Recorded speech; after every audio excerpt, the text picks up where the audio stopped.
Are my slides visible to you all now? Yes, sir. Yes. Okay, fine. So then, so we'll be in majority of the courses in natural language processing. If you see in foreign universities, like this retrieval part also is included. Mostly like this, the vector space model and the language model is included. So here generally in our syllabus, generally for people, we generally cover it with in data science, this retrieval model. And earlier I was also covering for this natural language processing also. But for this session, I'll be taking this retrieval strategy only for only with this vector space model, and then the language model. Other than those models, I will not be taking. But if you are interested, I can share you some videos and all where I took this probabilistic strategies and all. Okay, probabilistic methods what we have taken earlier. I can share that videos. So Yeah. information retrieval is the activity of obtaining information system resources that are relevant to an information needed from a collection of those resources. Such can be based on full text, or sometimes what we can call this one as a text retrieval. See, we try to give it like you ask Google, maybe like you through a Google Assistant or using some Alexa or maybe like a Amazon Echo. What you try to do is that you just ask question, and the question need to be retrieved and presented to you. The result set has to be presented to you, right? So in this regard, how the information is being retrieved. So how maybe like nowadays, even when you work in recommendation systems, like top 5 documents or top 10 documents, because that is more important to you rather than giving like a complete picture of all the things that are available. You are interested only on those very important and very matching solution for your question, for your query, right? That is what we are interested in. And as such, this retrieval also plays a important role in natural language processing. Okay, so information retrieval refers to a search that may cover any form of information, maybe like a structured text, or maybe like a video, image, sound, musical scores, or DNA sequences, or as such anything. Okay, one thing we need to just remember as a thumb rule is that like we are posing out some query and retrieving some records from the internet. Okay, from various information sources, and the various like metrics that are basically used are the precision and recall. Two important metrics. Maybe like once we have already discussed on what is a precision and what is a recall, right? Like we have a confusion matrix. So the confusion matrix basically comprises of true positives and true negatives, and false positives and false negatives. Or like if you say like the what we are basically interested, two parameters are important for us there. The actual values versus the predicted values, right? If you see actual, let me just make it here. Okay, if I can.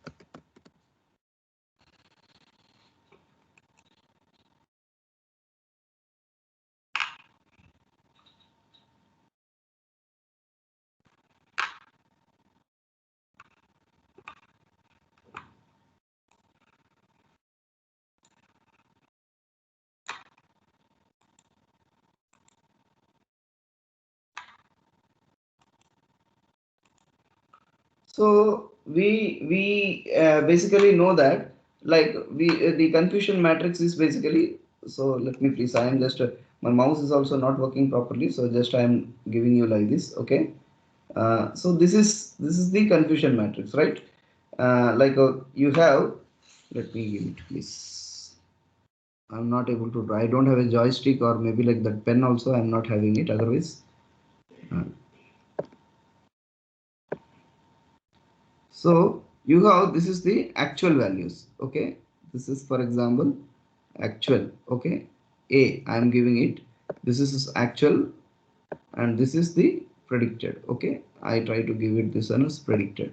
And here again you have the positive, okay, positive ones, and here the negative ones, here the negative, okay, n.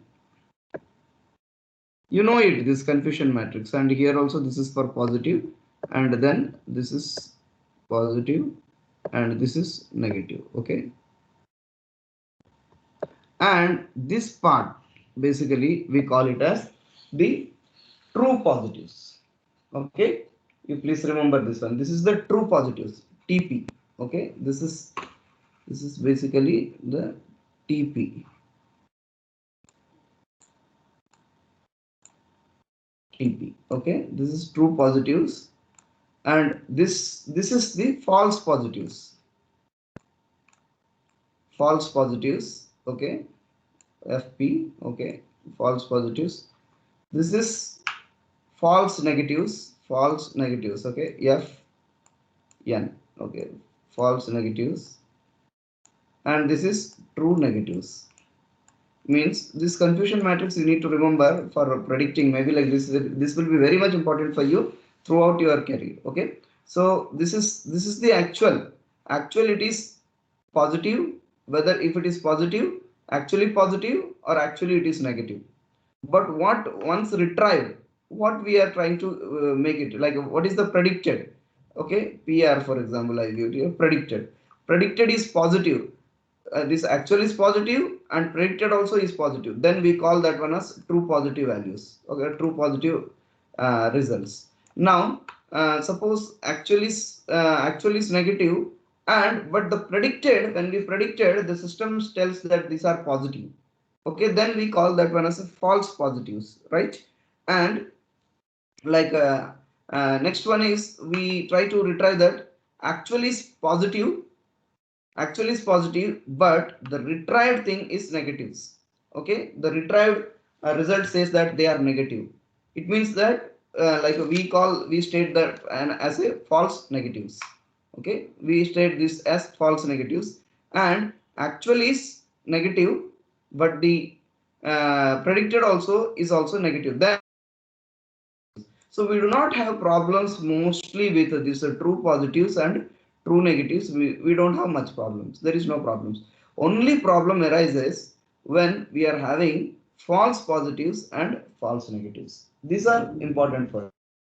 Right? So you have to remember that like for true positives, okay, or like you try to give, here it is. Okay, let me yes, so precision, these two parameters have to be very much important for you. What is this precision tells us like how many of the correctly predicted cases actually are positive, okay, or turned out to be positive. So it is the ratio of the number of relevant documents retrieved to the total number retrieved. So precision is nothing but the relevant that are retrieved by complete retrieve. Okay. So you can give this one as a true positive by true positive plus false positive. Okay. Precision is true positive by true positive plus false positive. Precision is useful when like a false positive has got a higher concern from false negatives.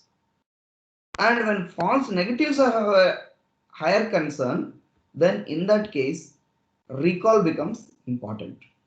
So recall considers the total number of relevant documents. It is the ratio of the number of relevant documents retrieved to the total number of documents in the collection that are retrieved. So it is like you see the relevant retrieved by relevant. It is only with respect to the relevant. So if you take a recall, it is nothing but true positives. Okay, true positives by true positives plus false negatives. So please remember this. Okay, these two parameters are important for us, and as such, like we are having so many retrieval strategies are there, but we are not entering into all these things. Only here I will be dealing only like the vector space model and language model only. Like the vector space model, in vector space model, what happens is like everything is treated as a vector. Every document or a query is treated as a vector. So the vector space, what we do here, so you have various vectors are there. Document 1, document 2, document 3, like that. A number of vectors are there. Now you are interested, so assume that this is in the space. You try to take, this is a vector, this is a vector, this is a vector, okay, like this it is. So now you are interested in finding, computing the similarity between this vector and this vector. Maybe like you are interested in finding this vector and this vector, or this vector and this vector. You are interested in finding like what is the similarity between them. So this vector space model computes a similarity by defining a vector that represents each document and a vector that represents the query. So query is also is treated as a document or a vector. So if you take the traditional method of determining closeness of two vectors is to use the angle between them or a similarity coefficient. So this is how we try to do it. Like for example, you take here in this,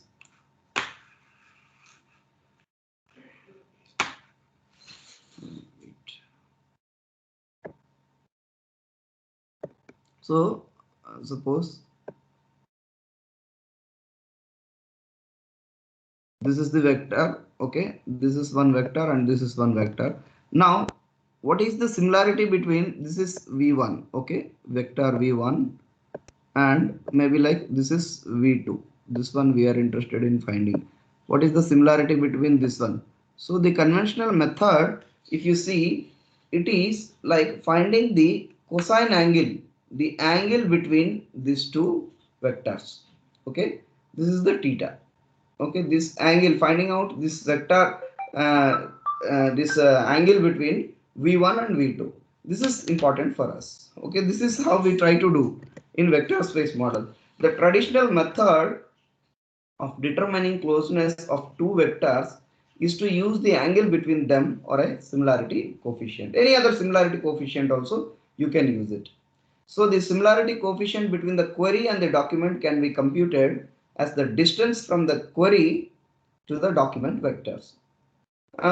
So one thing we need to remember is that, like, suppose you write there are two documents, okay, one has like 100 like apple like that 100 times written, and the second one has got apple, oranges, apple and orange, okay, only two words are there, and the query that is apple and orange. Then which document should be retrieved first? Which document should be retrieved first? The second one or the first one? First document has got apple written 100 times.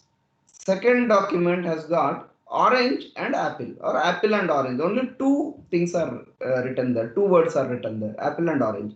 And the query is apple and orange. Which document need to be retrieved first? Means it has to be given first position. The second one or first one? Am I audible? Yes, sir. Yes, sir. Yes. So which one need to be retrieved? But here, what happens is that, like, we need to give some weight also then in that case. See, because so many frequency, okay, frequency, it means that 100 frequency is better more than only 2. 100 is so far better than 2. So definitely then in that case you have to give only the first document to be retrieved and the second document to be retrieved. But if you give weightage also, like with existing all the words or something, some weights are provided, then in that case second document will be retrieved first and the second first document retrieved as the second one.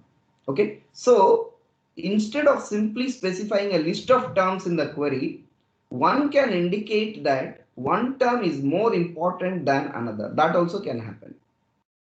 Or automatically you can assign some weights based on the frequency of a term as it occurs across the entire document or an entire document collection. So here we use another terminology like inverse document frequency. So with respect to this, we are trying to compute like inverse document, like how this word occurs in this particular document with respect to the entire collection of the documents. Okay, now so considering the definitions of the vectors, various terminologies, so T represents the number of distinct terms in the document collection. TFIJ represents the number of occurrences of term J in document DI, referred as the term frequency. DFJ, this represents the number of documents which contain TJ, and we represent this one as a document frequency. And IDF is given as log D by DFJ, where D is the number of documents referred as the inverse document frequency. Okay, so this is this thing, these four terminologies, like a T is the term number of distinct terms, TFIJ is the term frequency, DFJ is the document frequency, IDFJ is the frequency of the term J. Okay, for the jth document. Okay, inverse document frequency for the jth word of the document. Now, if you use some weighting schemes, like the weighting factor of a term in a document is defined as a combination of term frequency and inverse document frequency. So we give it to compute the jth entry of the vector corresponding to document I, the following equation is basically used. Dij is equal to Tfij into Idfj. And when a document retrieval system is used to query a collection of the documents with some T distinct collection wide terms, means some terms, any conventional terms you can use it there. The system computes a vector D. Okay, this is the distance that you are trying to find out now. Okay, compute a vector D which comprises of D I1, means this is like a with respect to the complete set of documents. Okay, the distance between D1 and the query, D2 and the query, D3 and the query, D4 and query, like that, DT and the query. So now completely the distances are calculated, or like the weights, the similarities are calculated. Here we are using distance as the distance, means like cosine distance or something like, okay, cosine angle or something, maybe like we can use it like that. Okay, so the vectors are filled with term weights. Similarly, a query Q, WQ1, WQ2, WQ3, like these are also has got some weights, right? Or with respect to the like each terms here also has got some weights, is constructed for the terms found in the query. So a simple similarity coefficient between the query and the document is given as below. Similarity coefficient between Q and DI. So there are so many documents, D1, D2, D3, D4, like that. So between DI, any document DI and the query. So finding the similarity coefficient here in a simple method, it is given sigma j equal to 1 to T W Q. Qj into Dij. Just multiplying the factor. Okay, which one has the highest factor? That document or that document is to be retrieved first. So similarly, considering we have a example here, which I have prepared earlier itself, like a D1 document. Suppose we are having a document D1 as shipment of gold damaged in a fire, D2 as delivery of silver arrived in a silver truck, D3 shipment of gold arrived in a truck, and the query that we are giving is gold, silver and truck. Now which document need to be retrieved first, then second, then third? Remember that we are using only a vector space model here. If we use a language model, how does it retrieve? If we use a probabilistic model, how does it retrieve? If we use a fuzzy based approach, how it will retrieve? Or you use a GA based approach, how it will retrieve? Or if you use a neural network based approach, how it will retrieve? Like this, there are different approaches. We are currently dealing with only the vector space model. So now, since there are three documents, D equal to 3, okay, the cardinality of the D is equal to 3.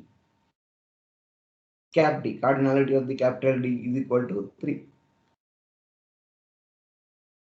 If a term appears in only one of the three documents, okay, in only one of the three documents, so it will be the ID of inverse document frequency is given as log D by DFJ. That is nothing but DFJ means how many documents it has occurred.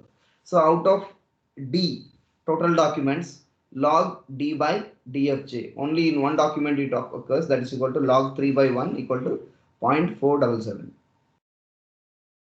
Similarly, if a term appears in two of the three documents, log 3 by 2, that is equal to 0.176. And if a term appears in all the documents, it is log 3 by 3, that is equal to 1. So log 1 equal to 0. So this is how we try to find out the inverse document frequency. Now let us try to using all the terms. Okay, like so inverse document frequency for all the terms here for D1, D2, D3. What we need to do is here you arrange all the words, so unique words. So here off is there, here also off is there, here also off is there. But you need not consider, only once only you try to consider, and then for all the unique words try to find out the inverse document frequency. So for this particular example, above example, the inverse document frequency of A is how many terms it occurs? A occurs in all the three documents, right?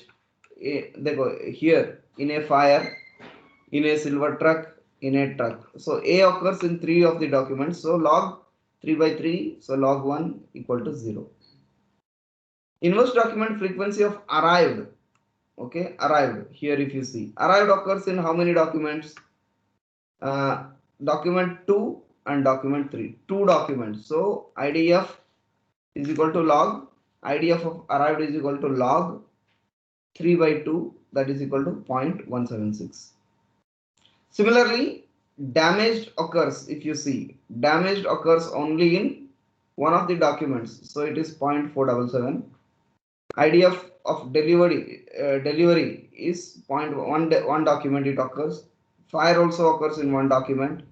In occurs in all the three documents. Off occurs in all the three documents. Silver occurs in only one document. Shipment occurs in two documents. Truck occurs in two documents, and gold occurs in two documents. So this is how you try to find out the inverse document frequency for all the unique terms in the database.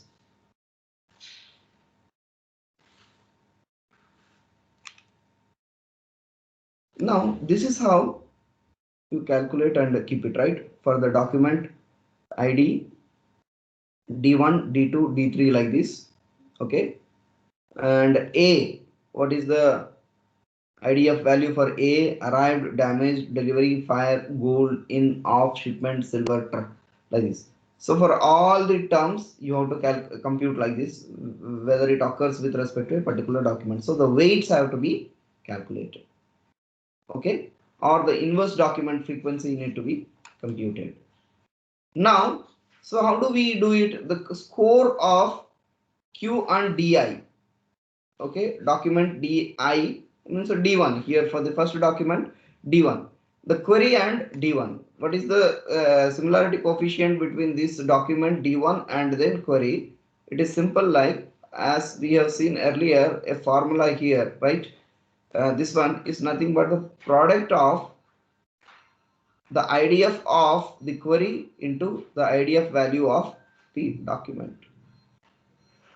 So you see here, like this is similarity coefficient between the similarity value between Q and D1 is given as 0, 0. This is nothing but this 0. Okay, this 0 into this 0 plus this 0 into this 0, then plus 0.477 into this 0, then 0 into 0, then 0.477 into 0 plus 0.176 into 0.176, 0 into 0 plus 0 into 0 plus 0.176 into 0 plus 0 into 0.477 into plus 0 into 0. So this is 0, this becomes 0, this becomes 0, this becomes 0, 0,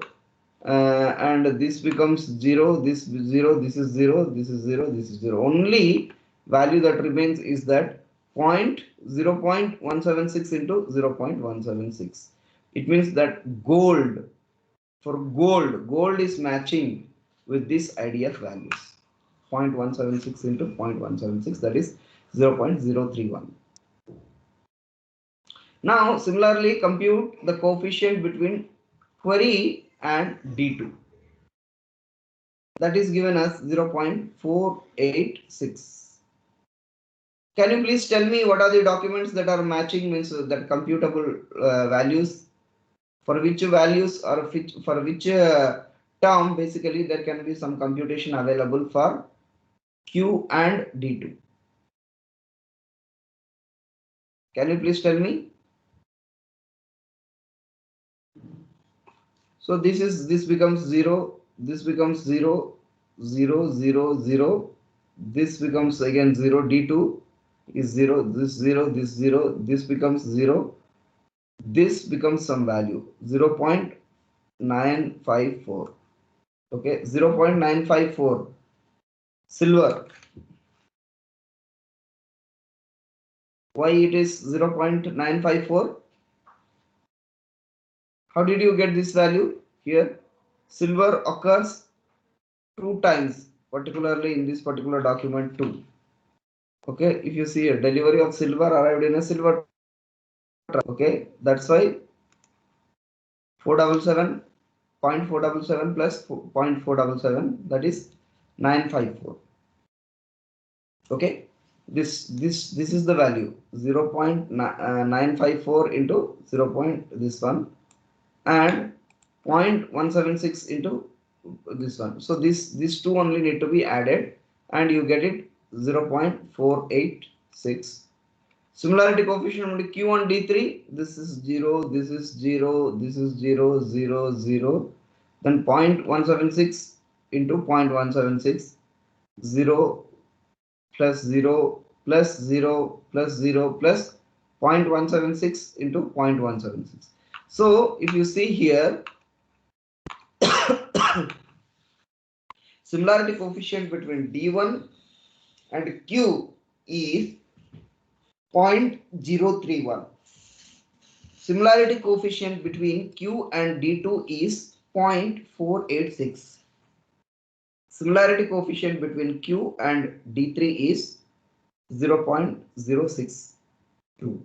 So now if you see this one, just simply ranking between them. So the ranking, the order of retrieval is like D2, document 2 need to be retrieved first, then document 3, then document 1, because of those values, just simply in ascending order. This when we use a conventional method of information retrieval using vector space model. Now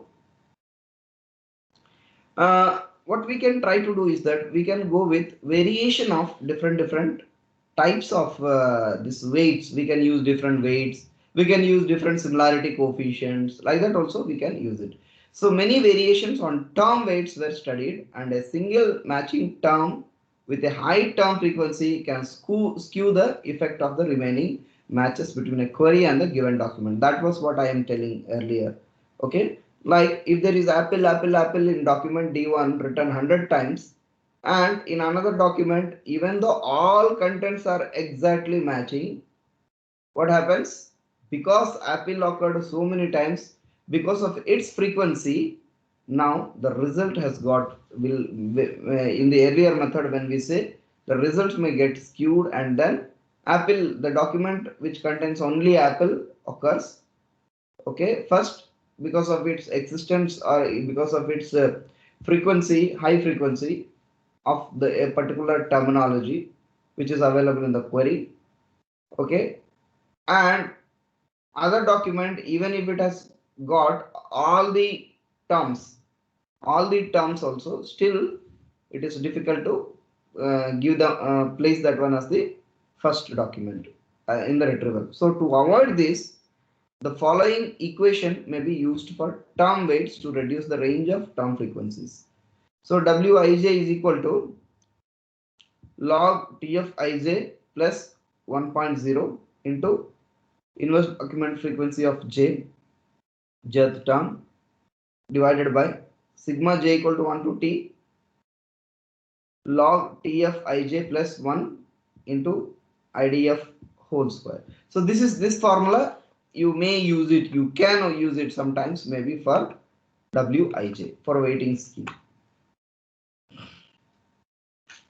Similarly, several different means of comparing a query vector with a document vector can be implemented. The most common one that is used is the cosine similarity, where the cosine of the angle between the query and the document is given below, like the formula is given there. So how to compute the cosine angle? Okay, similarity coefficient between q and di is given as sigma j equal to 1 to t w qj dij divided by root over sigma j equal to 1 to t dij square into sigma j equal to 1 to t w qj whole square. So this is how you can try to use it. So since this particular with respect to the query appears in the computation for every document, the cosine coefficient should give the same relevance results as dividing the inner product by the magnitude of the document vector only. Okay.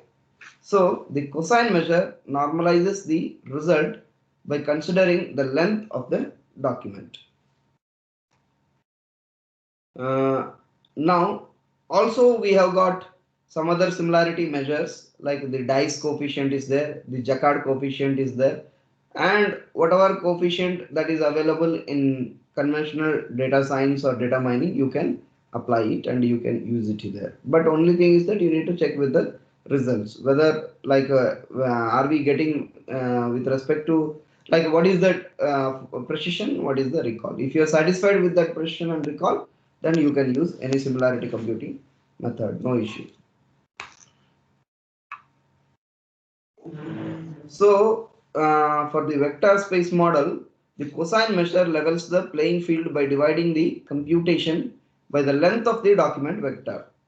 So the assumption used in the cosine measure is that document's length has no impact on relevance, right? Yes, it has no impact. Maybe like apple 100 times it occurs also, it doesn't matter, but whatever the content is there, that matters. Okay. So the assumption used in the cosine measure is that length has no impact on relevance.